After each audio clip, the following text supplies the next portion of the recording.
저는 이번 주에 그 영화를 한 편 봤습니다. 뭐 개봉한 영화는 아닙니다. 아주 옛날 영화인데 2001년도에 우리나라에 개봉했던 영화인데 그때도 제가 봤고 또 그때를 추억하면서 또 봤던 영화인데 제목이 이렇습니다. 천국의 아이들이라는 영화입니다. 우리나라 영화가 아니고 이란에서 만들어진 영화입니다. 이란의 그 어려운 상황들이 있고 또 아주 가난한 집안의 이야기입니다. 이야기의 내용은 이렇습니다. 여러분 꼭 한번 기회가 되시면 보면 좋겠습니다. 아직도 이렇게 볼 수 있는 길이 있더라고요. 내용은 이렇습니다. 아주 가난한 집안의 아주 가난한 아이들의 이야기입니다. 알리는 여동생의 신발을 고치러 갔다가 그만 신발을 잃어버리고 맙니다. 그래서 그 신발 잃어버린 그것 때문에 고민하기 시작합니다. 아버지는 아이의 신발을 사는 것 때문에 또 여동생 구두를 사는 것 때문에 빚을 내거나 또 어려워질까봐 고민합니다. 그래서 동생에게 어떻게 하면 좋을까 고민하다가 이렇게 제안합니다. 여동생의 이름이 자라인데 알리가 자라야 너는 오전반이니까 너가 오빠 운동화를 신고 가면 좋겠다. 그리고 너 갔다 오면 내가 바꿔 신으면 되니까. 그런데 자라는 마음에 들진 않았습니다. 왜냐면 오빠 운동화는 지저분하고 냄새가 났거든요. 하지만 엄마는 아팠고 아빠는 또 돈을 버는데 어려움이 있었기 때문에 그냥 어쩔 수 없이 신고 가기로 결정합니다. 그리고 그때부터 이 아이들은 뛰기 시작합니다. 오전반이 마치면 오빠가 등교해야 되기 때문에 자라는 정말 불이 나게 뛰어옵니다. 그리고 신발을 벗어서 오빠에게 줍니다. 그럼 오빠는 또 그 신발을 신고 불이 나게 뛰어갑니다. 왜냐하면 지각하면 안 되니까. 그렇게 뛰어도 조금씩 지각할 수밖에 없죠. 그렇게 뛰어도 지각할 수밖에 없는 상황이었습니다. 그렇게 몇 날 며칠을 보내기 시작합니다. 중간에 잃어버린 신발을 찾기는 했는데 누가 신고 있는 것을 보기는 했는데 따라가 보니 그 집안이 자기들보다 더 어렵다는 걸 알게 됩니다. 그래서 자라는 그 아이에게 내 신발이라고 말하지 않고 돌려달라고 말하지 않죠. 이야기는 이렇게 흘러갑니다. 그런데 어느 날 그 지역에 달리기 대회가 열렸어요. 달리기 대회가 마라톤 대회가 열렸는데 초등학교 3학년과 4학년 지금 알리는 초등학교 3학년입니다. 자라는 1학년이고 3학년과 4학년이 참여할 수 있는 자격이 있습니다. 그런데 알리는 관심이 없었습니다. 왜냐하면 지금 다른 것도 바쁜데 그것까지 나가는 것은 별로 원하지 않았습니다. 그래서 관심을 갖지 않았습니다. 아이들이 막 그 지원하고 또 테스트를 보는 과정에도 알리는 참여하지 않았습니다.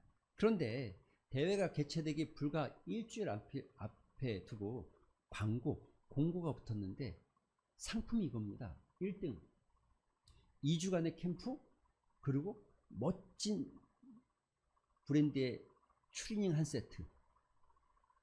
2등 1주간의 캠프 멋진 브랜드의 추리닝 한 세트. 3등 1주간의 캠프 운동화.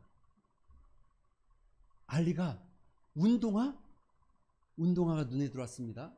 그래서 알리가 체육 선생님에 뛰어갔습니다. 선생님 저도 출전하고 싶어요. 그랬더니 선생님이 이미 안 된다. 너는 할 수 없다. 너는 이미 출전하라고 할 때 왜 신청 안 했느냐 하면서 꾸짖었습니다. 하지만 알리는 그 자리에서 울면서 저도 꼭 하고 싶다고요. 꼭 하게 해주세요라고 선생님에게 부탁을 드립니다. 한 번만 테스트라도 받게 해주세요. 그런데 웬일입니까? 테스트에서 뛰었는데 알리가 너무 빨리 잘 뛰는 거예요. 선생님이 늦었지만 알리를 붙여줍니다. 그래 그럼 너도 뛰게 해줄게. 그래서 뛰기 시작합니다. 여러분 알리는 지금 몇 등 해야 되죠? 3등이죠. 알리가 총소리와 함께 뛰기 시작합니다. 정말 열심히 뛰었어요. 열심히 뛰는데 아이들을 다 제꼈어요. 다 제껴서 어디쯤 가고 있는데 보니까 앞에 아이들이 하나도 없는 거예요. 지금 몇 등 해야 된다고요? 천천히 뛰기 시작했어요. 다시 3등쯤 맞춰가려고 하는데 4등 아이가 막 앞질러 가는 거예요. 그러니까 그 아이 앞을 딱 막았었어요. 그리고 뛰기 시작했어요. 3등을 맞춰 뛰는데 4등 하던 아이가 알리를 밀어버립니다. 넘어졌어요. 그런데 넘어졌지만 다시 일어나서 자기의 목표를 향해서 뛰기 시작합니다. 정말 죽을 힘을 다해서 뛰어가기 시작합니다. 그런데 1등에서부터 5등까지 이 간격이 그야말로 한 끗 차이. 앞에서 엎치락뒤치락 하는 거예요. 3등을 맞추기가 너무너무 힘든 거예요. 엎치락뒤치락. 아이는 뛰었습니다. 그냥 열심히 뛰었어요. 3등을 맞추려고 뛰다 보면 4등이 돼 있고 5등이 돼 있어서 조금 더 앞질러 가려고 애쓰다 보면 1등이 되고, 또 3등을 맞추려고 하면 또 4등이 되어주고 5등이 되어주고, 정신 그렇게 뛰다가 그만 꼴은 했는데 사람들이 다 환호성을 칩니다. 특히 체육 선생님과 교장 선생님이 뛰어와서 알리를 끌어안으면서 야 하면서 막 목마를 태워주고 한가를 치기 시작합니다. 알리가 조용히 물었습니다. 선생님, 저 몇 등이에요? 그때 선생님이 너무 기쁘게 소리쳤어요. 1등이야! 근데 알리는 1등이라고요? 왜요? 왜 1등이에요? 저는 3등 해야 되는데. 야, 1등이 얼마나 좋아. 1등 네가 우승한 거야. 우승한 거야. 알리는 기쁘지 않았어요. 왜냐면 3등 해야 되거든요. 운동화를 타야 되거든요. 여러분, 이 영화를 통해서 굉장히 많은 것들을 생각하게 하고 보게 합니다. 신앙적인 관점에서 참 인생의 깊이를 좀 배우게 하는 영화였습니다. 그렇게 신발을 잃어버리고, 그래서 매번 잘하는 오빠 때문에 뛰고, 또 알리는 늦을까봐 뛰었던 그 며칠 몇 날이 알리의 달리기 실력을 상상시키는 아주 결정적인 요인이 아니었을까, 저는 이렇게 생각을 해봅니다. 그런 뿐만 아니라 더 놀라운 것은 알리가 지금 목표하는 것은 3등. 여러분, 인생에는 모두가 다 1등을 선호할지 모르지만 누군가에겐 3등이 목표인 사람도 있을 수 있습니다. 인생은 내가 어떤 목적과 어떤 목표를 갖느냐가 매우 중요하죠. 인생의 목적은 어떤 삶을 살게 할지를 결정하고 어떻게 살아가야 할지를 결정하는 아주 중요한 요소이기 때문에 내가 어떤 목적을 갖는다는 것은 매우 중요합니다. 그런데 모든 사람이 갖는 1등의 목적이 아니라 자기만의 목적, 자기만의 삶의 목적을 갖는다는 것은 매우 의미 있고 중요하다고 말할 수 있습니다. 여러분, 이스라엘 백성들이 출애굽했습니다. 애굽이라는 그 거대한 나라에서 이제 노예에서 풀려나서 애굽이라는 곳에서 출애굽했습니다. 출애굽했다고 인생이 끝난 것은 아닙니다. 출애굽했다고 해서 인생이 달라진 것은 아닙니다. 그들은 목적이 생겼습니다. 그들의 목표는 어디냐면 가나안이라는 곳으로 가야 합니다. 가나안에 들어가야 하는 것입니다. 물론 그들이 가지고 있었던, 출애굽 당시에 그들이 있었던 목표와는 좀 달라진 것 같습니다. 출애굽, 그러니까 그들이 애굽에 있을 때는 그저 노예 생활에서 좀 벗어나기를 원했고, 또 조금 편안하게 살기를 원했고, 채찍을 안 맞고 하루를 넘겨갈 수 있었다면 감사했고, 내가 편안한 잠자리에서 먹을 것을 먹을 수만 있다면, 그 중엔 이렇게 생각하는 사람도 있지 않았을까 싶습니다. 나도 저 사람들처럼 관리자가 되면 어떨까? 저 사람들처럼 관리자가 되어서 나도 채찍을 휘둘러 보고 싶다, 이런 마음을 가졌을 것입니다. 그런데 여러분, 출애굽 이후에는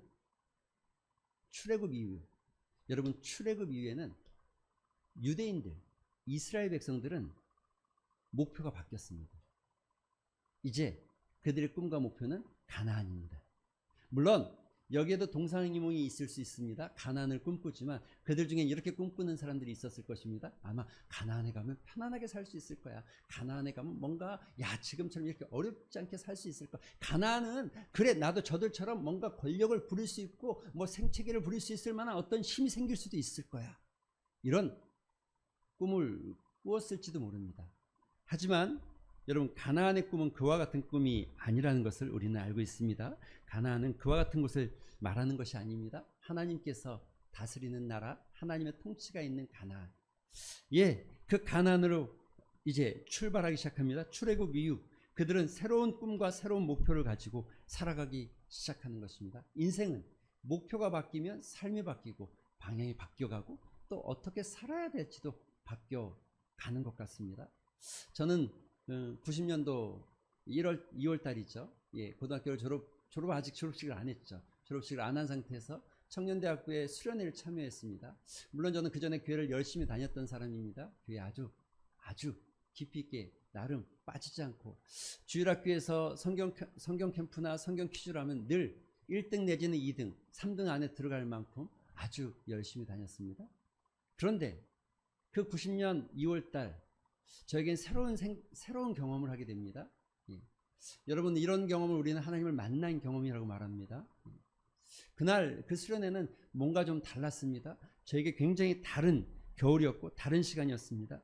그때 말씀을 듣고 기도하기 시작할 때 저는 아주 분명하고 정확한 하나님의 존재에 대해서 느낄 수가 있었고 경험할 수 있었고 그것은 저에게 굉장히 큰 아주 체험입니다. 또 많은 눈물도 나게 했고 또 그 눈물이 흘리는데 기뻤습니다. 어떤 온몸에 흐르는 전율 같은 하나님의 어떤 그 임재, 하나님의 만지심을 느끼는 이 짜릿한 행복감.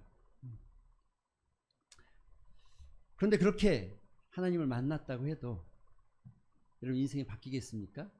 다음 날엔 또 눈 떠야 되고 공부를 해야 되고 알바를 가야 되고 그래 인생은 다 그런 거니까 하나님을 만난다고 신앙을 갖는다고 달라질까? 그렇지 않네? 똑같네? 똑같이 살아야 될까? 여기부터는 고민입니다. 여러분 우리가 예수님을 만났는데 믿음 생활을 하기 시작했는데 지금 내가 살아가는 삶의 모양이 똑같으니까 나는 똑같이 사는 것일까? 지금 내가 살아가는 삶의 모양이 똑같지만 나는 다르게 사는 것일까? 여러분 여기서부터는 고민입니다. 세월이 흘렀습니다. 아주 친한 고등학교 친구가 하나 있습니다. 그런데 결혼을 좀 빨리 했습니다. 그 친구는 재수하고 있었는데 재수 학력고사 마치자마자 12월 달에 결혼식을 하겠다는 거예요. 너무 뜻밖의 일이었어요. 그런데 그 친구가 저를 만나서 간절히 부탁 하나 했어요. 뭐를 부탁했냐면 야 태훈아 결혼식 사회는 너가 봐줘야 된다. 너뿐이 볼 사람이 없다. 우리 친구들 중에서는 너가 해야 된다. 그 결혼식이 언제인데 그런데 그날이 딱 정확하게 주일날 11시입니다. 여러분 어떻게 해야 될까요? 어떻게 해야 되죠? 전에는 이런 고민하지 않았을지 모르겠습니다. 왜냐하면 저는 충분히 그 친구에게 굉장히 중요한 친구였고 그 친구는 제 베스트 프렌드였기 때문에 매일 가는 주일 한 번 정도 빠진다고 큰일 날 일이 생길까? 매일 가는 예배 한 번쯤 빠졌다고 해서 뭔가 어려움이 생길까? 이 친구 결혼식은 한 번 있는 것이고 평생에 한 번 있는 일이니까 그래 그 사회에 본다는 것 자체가 굉장히 소중한 일이고 내가 굉장히 중요한 일을 하는 거니까 한 번 정도 빠져도 괜찮지 않을까? 그런데 제 마음은 좀 다른 것 같습니다. 나는 예수를 믿는 사람인데 나에게는 예배가 중요한데 친구의 결혼식이라지만 그것 때문에 빠질 수 있을까? 빠져도 될까? 여러분 예수 믿는다는 건 이런 고민들이 점점 생겨나기 시작합니다. 이런 고민들을 가지고 살아가기 시작합니다. 예수님을 믿는다는 거 우리가 먹고 자고 또 일하지만 그러나 그 삶의 모습이 똑같아 보일지라도 우리는 특별한 고민들을 갖기 시작하고 특별한 고민에 빠질 수밖에 없죠. 신약 성경에 여러분 AD 30년경 지금 2020년인데 2023년인데 AD 30년경 오순절 날이었습니다. 베드로와 12사도들이 말씀을 증거하기 시작합니다. 놀라운 역사가 일어났습니다. 그들의 말하는 것이 굉장히 특이했는데 사람들이 그 말을 알아듣기 시작합니다. 각종 방언으로 말했는데 알아듣기 시작합니다. 그때에 사람들이 베드로의 설교를 듣고 고민하기 시작합니다. 어떤 고민을 합니까? 이런 고민을 합니다. 이 사도행전 2장 37절에 보니까 이렇게 말합니다. 우리가 어찌할꼬? 베드로의 설교를 듣고 야 내가 은혜 받았어, 야 내가 정말 축복의 말씀을 들었어, 야 내가 은혜 받았어, 감동받았어 라고 고백하지 않고 그들은 이렇게 고백했어요. 우리가 어떻게 해야 되지? 나는 어떻게 해야 되지? 그러면 내가 저 설교를 듣고 나는 어떻게 해야 되지?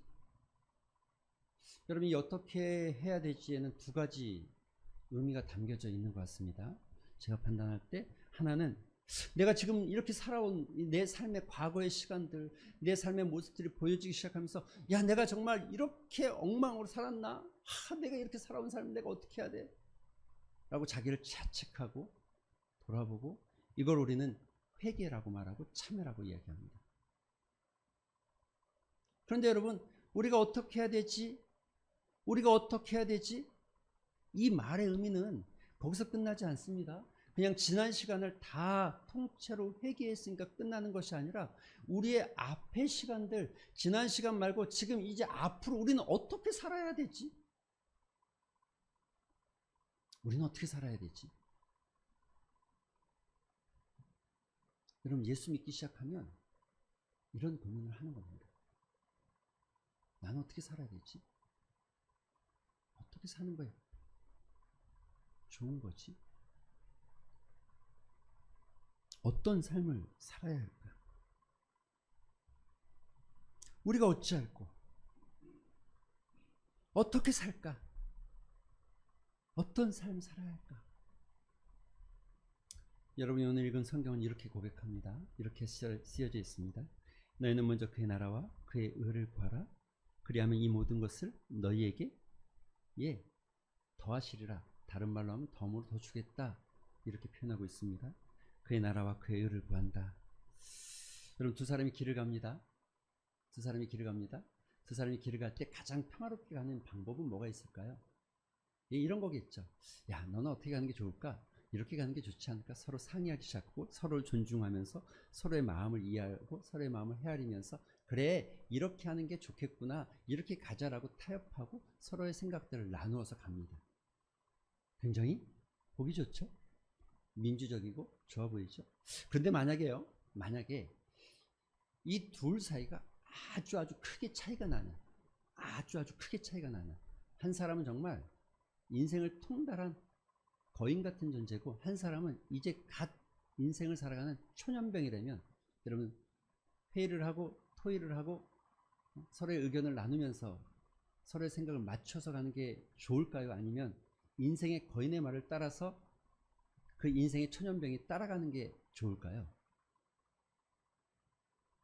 대답 안 하시지만 여러분의 눈빛으로 다 이야기하는 것 같습니다. 예, 그렇죠?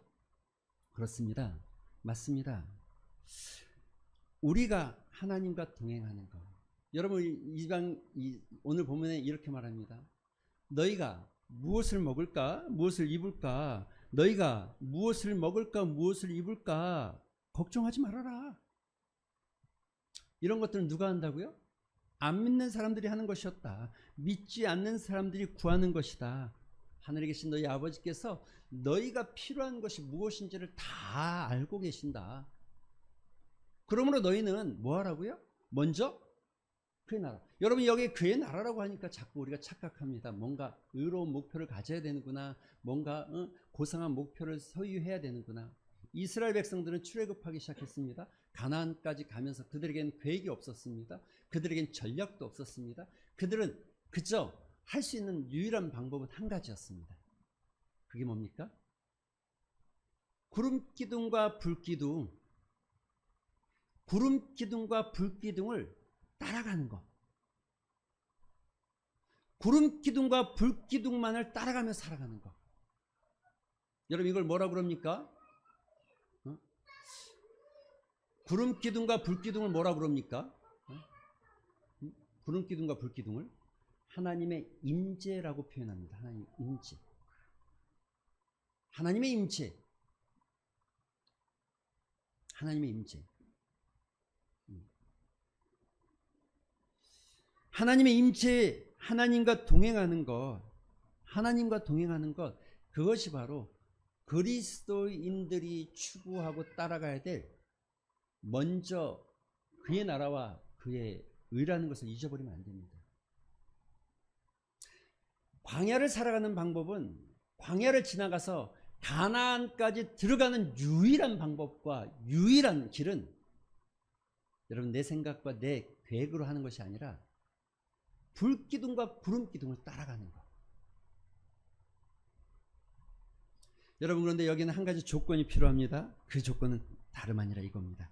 여러분 잘 따라가기 위해서, 우리가 잘 동행하기 위해서, 주님과 동행하는 그 삶을 살기 위해서 우리가 해야 될 한 가지, 이것을 우리는 순종이라고 말합니다. 이미 말씀드린 대로 나와 동일한, 내 능력과 비슷한 사람, 나와 거반 50복 100보의 존재와 같이 길을 가는 거라면 내가 의견을 말하고 내 생각을 말하면서 타협하고 갈 수 있겠지만, 그러나 그분이 엄청난 분이고 엄청난 분이라면 여러분 타협하는 것보다는 따라가는 게 지혜로운 거죠. 이걸 우린 순종이라고 말합니다. 가나안까지 가는 유일한 방법, 순종하는 것, 그분을 따라가는 것. 그것을 예수님은 먼저 그의 나라와 그의 의를 구하는 것, 하나님을 따라가는 것.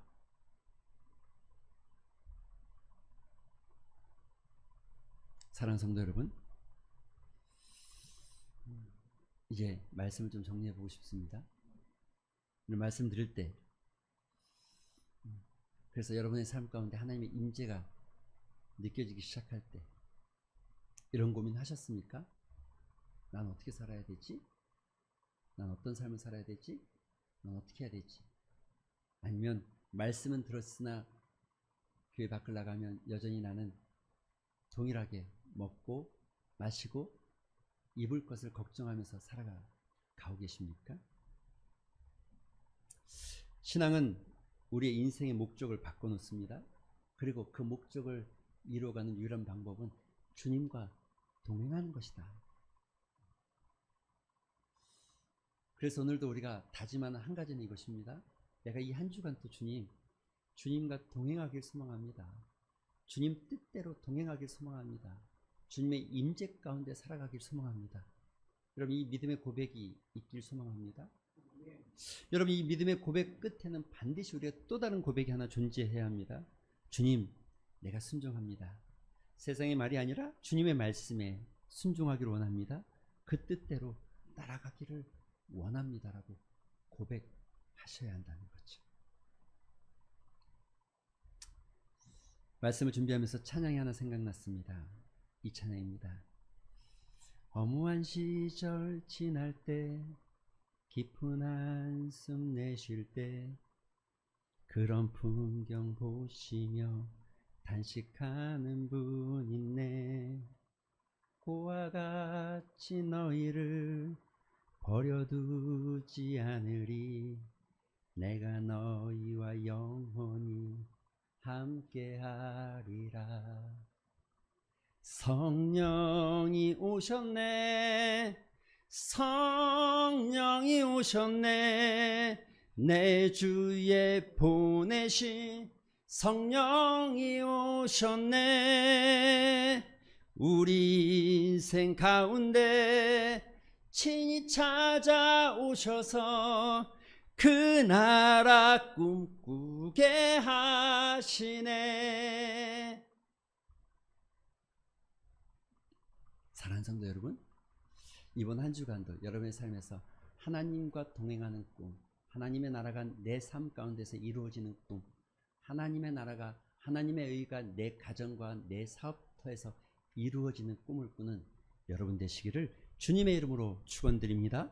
오늘 말씀 생각하면서 기도하는 시간 갖겠습니다. 기도하실 때에 하나님, 주님과 동행하기를 소망합니다. 주님과 함께하기를 소망합니다.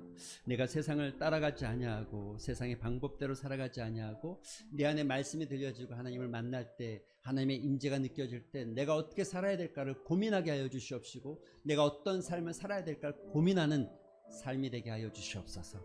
이런 믿음의 고백과 더불어서 하나님과 동행하는 인생, 하나님의 그 동행 가운데 순종하며 따라가는 인생 되게 하여 주시옵소서. 이런 믿음의 고백을 따라서 우리 잠시 한번 말씀을 생각하면서 기도하는 시간 같습니다. 기도하겠습니다. 아버지 하나님, 감사합니다. 오늘도 주께서 은혜 주시고 붙잡아 주심을 감사합니다. 하나님의 영광이 드러나게 도와주시옵시고 하나님의 기쁨이 드러나게 도와주시옵시되 우리의 삶이 하나님의 그 은혜 가운데, 하나님의 영광 가운데 머물게 하여 주시옵시고, 주님과 동행하며 내 삶 가운데 하나님의 임재를 경험할 때마다 내가 어떻게 살아야 될까, 어떻게 살아야 될까, 어떤 삶을 살아야 될까를 고민하고, 아버지 하나님이셔 하나님을 따라가는 인생, 하나님과 동행하는 인생, 하나님과 함께하는 인생 되게 하여 주시옵소서. 아버지 하나님 앞에 주님, 이 한 주간도 주님의 임재를 경험하며 살아가게 하여 주시옵소서. 내 삶과 내 가정과 내 직장과 내 일터 가운데 하나님의 나라가 임하게 도와주시옵시고, 하나님의 임재가 임하게 도와주시옵시고, 하나님의 그 동행함 가운데 순종의 역사를 이루어내는 삶이 될 수 있도록 주님 역사하여 주시옵소서. 주님 역사하여 주시옵소서. 아버지 감사합니다. 우리의 삶에 새로운 비전과 꿈과 목표를 주시고 주님과 동행하게 하시니 감사합니다. 하나님, 주님과 동행하는 삶, 주님과 동행하며 주님의 통치 아래 다스림 안에 있기를 소망하는 삶, 주님의 임재를 경험하고 주님을 따라가는 삶, 순종하며 따라가는 삶.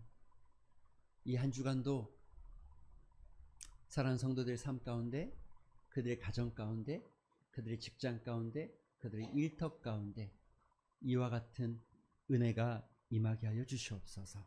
예수님의 이름으로 기도합니다. 아멘.